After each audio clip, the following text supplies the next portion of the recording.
What's up everyone? Today we're going to talk a little bit about the different types of side skirts offered on the Nissan Skyline GTR. The car shown in this photo has stock side skirts. As you can see, they're not very aggressive, and they don't stand out a whole lot or hang down too low.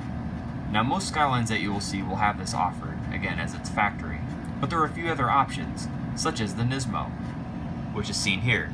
As you can see, the front part of the side skirt looks very similar, but it's the rear part right before that tire that looks a lot different. It hangs down a little bit more and looks somewhat almost like a mud guard, but in reverse. Much like with the Nismo lip rear spoiler and the Nismo front ducts, you'll see a lot of people add this on just to get that Nismo look on a car.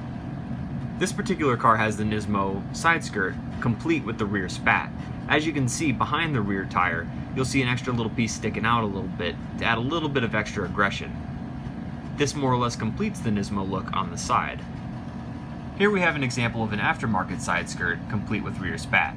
As you can see, this part is substantially more aggressive as there's an extension in the front, side, and rear, as well as the rear spat that sits behind the rear tire. Occasionally people will do this to their Skyline GTRs to give it a little bit more of that fast and furious look to it. While this one's still pretty tasteful, it's substantially more aggressive than the factory one.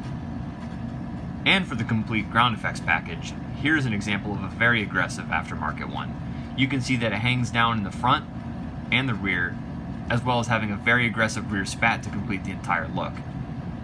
Now while we don't necessarily have a problem with cars that look like this is substantially different than stock.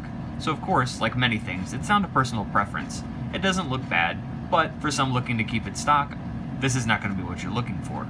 That being said, a lot of times you can always convert the cars back if needed.